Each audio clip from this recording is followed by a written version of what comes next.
Hello friends, target for knowledge channel पर आप सभी दोस्तों का हार्दिक स्वागत है। तो दोस्तों, आज के इस वीडियो में पार्ट ऑफ द सेंटेंस वाक्य के विभाग के बारे में डिस्कस करेंगे। तो दोस्तों, उससे पहले आप सभी दोस्तों से हम्बल रिक्वेस्ट है कि हमारे चैनल पर यदि आप लोग नए हो तो हमारे चैनल टारगेट फॉर नॉलेज को सब्सक्राइब कर लीजिए तथा पास में लगे बेल आइकन को भी प्रेस कर दीजिए ताकि यूट्यूब पर आने वाली मेरी हर वीडियो की नोटिफिकेशन आप तक सबसे पहले पहुंचे। तो आज चलते हैं दोस्तों आज के टॉपिक की ओर।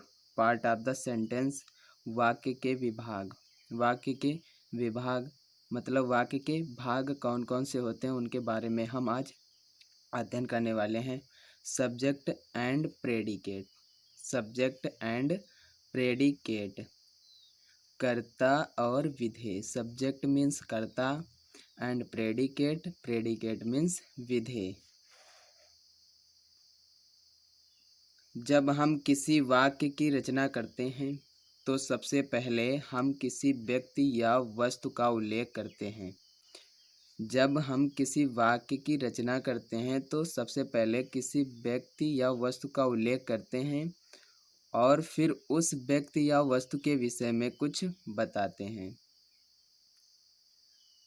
जैसे करण प्लेस। करण प्लेस, करण खेलता है। तो इसमें एक व्यक्ति के बारे में चर्चा हुई जिसका नाम है करण। करण प्लेस, करण खेलता है। नंबर 2 एग्जाम्पल देखते हैं। दे सिंग, वे गाते हैं, अर्थात वे लोग गाते हैं। इस प्रकार प्रत्येक सेंटेंस के दो भाग होते हैं। पहला होता है सब्जेक्ट जिसे कर्ता बोला जाता है, दूसरा होता है प्रेडिकेट जिसे विधेय बोला जाता है। देखते हैं सब्जेक्ट को। सब्जेक्ट कर्ता, वाक्य में जो कार्य करने वाला होता है अथवा जिस व्यक्ति, वस्तु या स्थान आदि के विषय में कुछ कहा जाए उसे सब्जेक्ट कहते हैं। जैसे रामू प्लेस क्रिकेट।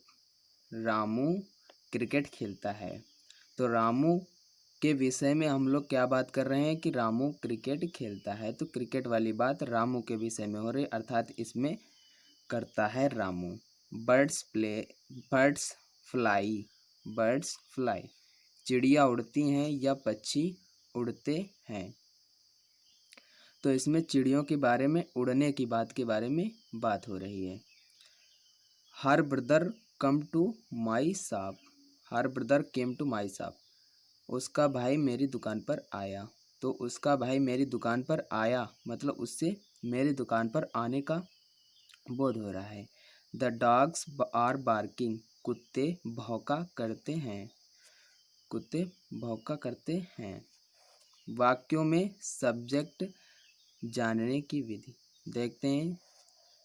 विधि की ओर, वाक्यों में सब्जेक्ट जानने की।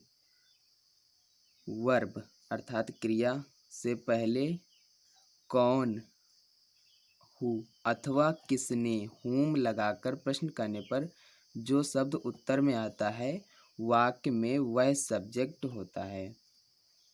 जैसे Ramu place cricket, Ramu cricket खेलता है। प्रश्न करने पर क्रिकेट कौन खेलता है, अर्थात हु से प्रश्न करने पर तो उत्तर में आया रामू। इस प्रकार रामू इस वाक्य का सब्जेक्ट हुआ।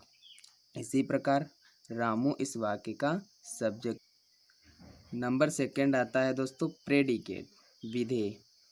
सब्जेक्ट के संबंध में जो कुछ कहा जाए उसे प्रेडिकेट कहते हैं, अर्थात सब्जेक्ट को छोड़कर वाक्य का शेष भाग प्रेडिकेट कहलाता है। वाक्य का अर्थ वर्ब पर ही निर्भर करता है, इसलिए इसका वाक्य में सर्वाधिक महत्व है। यही भाग प्रेडिकेट कहलाता है। एग्जाम्पल में देखते हैं प्रेडिकेट किसे कहते हैं। जैसे रोहन वेंट, रोहन गया। तो इसमें रोहन हो गया सब्जेक्ट और जो जाने की ये क्रिया है इसे ही प्रेडिकेट बोला जाता है। Number 2, my brother loves me. My brother,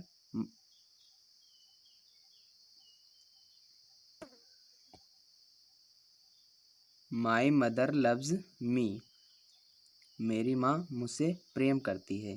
तो ये हमारा हो गया प्रेडिकेट। माई मदर हो गया subject. See give me a book. See give me a book, see हो गया इसमें subject give me a book, उसने एक किताब मुझे दिया, ये हो गया ऑब्जेक्ट अर्थात प्रेडिकेट। उपर्युक्त वाक्यों में नीले छपे शब्द प्रेडिकेट हैं। इनसे स्पष्ट होता है कि नंबर एक कुछ वाक्यों में प्रेडिकेट केवल वर्ब होती है। एग्जाम्पल फर्स्ट, जैसे वेंट, इसमें जाने की क्रिया है, तो यही प्रेडिकेट भी हुआ और यही मेरी वर्ब भी हुई। देखते हैं सेकंड पॉइंट, कुछ वाक्यों में प्रेडिकेट दो शब्द होते हैं। इनमें एक शब्द वर्ब है, दूसरा शब्द क्रिया अर्थात ऑब्जेक्ट है, जिसे कर्म कहते हैं। एग्जाम्पल 2 में लफ्ज़ क्रिया है और मी कर्म है। देख लेते एग्जाम्पल 2, लफ्ज़ क्रिया है, मी कर्म है। अब देखते हैं कुछ वाक्यों में प्रेडिकेट वर्ब के साथ दो ऑब्जेक्ट भी होते हैं। पहला इनडायरेक्ट ऑब्जेक्ट सजीव कर्म और दूसरा डायरेक्ट ऑब्जेक्ट निर्जीव कर्म। एग्जाम्पल 3 में वर्ब गिव के साथ इनडायरेक्ट ऑब्जेक्ट अर्थात सजीव कर्म मी तथा डायरेक्ट ऑब्जेक्ट